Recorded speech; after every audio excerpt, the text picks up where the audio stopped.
I call a member for Pittwater. Yeah. Mr. Speaker, whether you love them, whether you hate them, and in my electorate it's either one or the other, e-bikes are everywhere and they're not going away anytime soon. In Pittwater, fat bikes are featuring heavily on our roads and on our footpaths, and I'm hearing from my community on them, particularly around safety concerns, both to users and pedestrians. Of course, it's not all bad. E-bikes do have a lot going for them. They are obviously a great alternative to cars, they cut down traffic, and in my hilly electorate they allow people to get around with limited public transport. They also give young people a real sense of freedom, with more independence, allowing them to get to school, to sport, or their friend's place without the need of their help of their parents, and of course to get to the beach, getting them off their phones and into the wild. There are real benefits, and it's no surprise that e-bikes have taken off the way they have. However, the increase of e-bikes on the northern beaches has led to rising concerns around safety and calls for regulation. You only have to spend a few minutes in Mona Vale, Narrabeen or Avalon to see young kids flying down footpaths without helmets, multiple people on a bike, dodging pedestrians and treating their bikes more like motorcycles. And that's because, by definition, they are motorcycles. In fact, an easily modified Doroti bike can do over 50 kilometres per hour and is by law a motorcycle. And whilst I know that if I jumped on a motorbike without a helmet, without a motorbike licence, I'd likely be fined, yet we are permitting our kids to ride unregistered, unlicensed and underage without a helmet, with friends on the back, and they are not subject to any law enforcement. And whilst most riders are doing the right thing, it is hard to find out what the right thing is. The regulations aren't clear. But the ones that aren't are really creating a dangerous situation for themselves and everyone around them.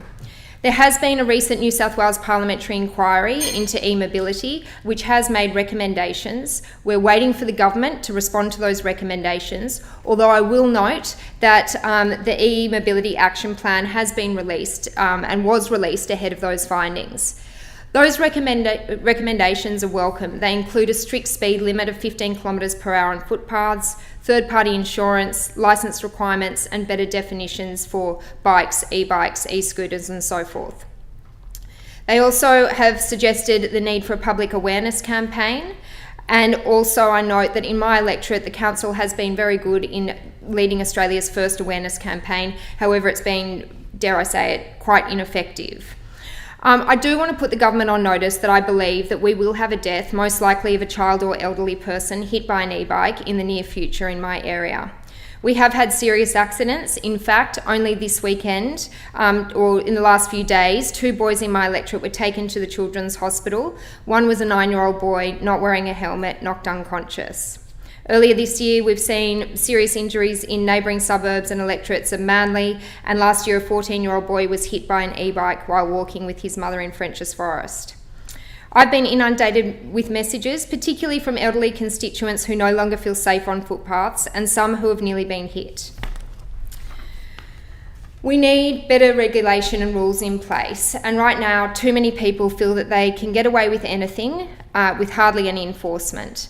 The laws are confusing, they're barely enforced, and I can hardly work out what the laws are. We need better regulation, and that includes speed limits and preventing the modification, particularly of fat bikes. Focus on enforcement.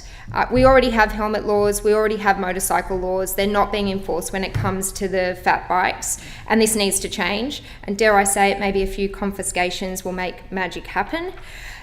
We also need to rethink the way we train kids. So for us, we use in Pittwater, to get on the water, we have a boat licence system, which obviously the whole of New South Wales does. But a lot of our kids, 12 years old and up, are going for their boat licence, and by doing so, they learn the rules and they have respect for the rules, and are then, driving around with respect for those rules on Pittwater.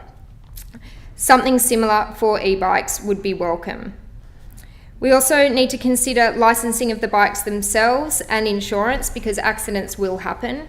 And finally, better infrastructure. If we're going to have more e-bikes, we need to rethink bike lanes, shared paths and pedestrian areas.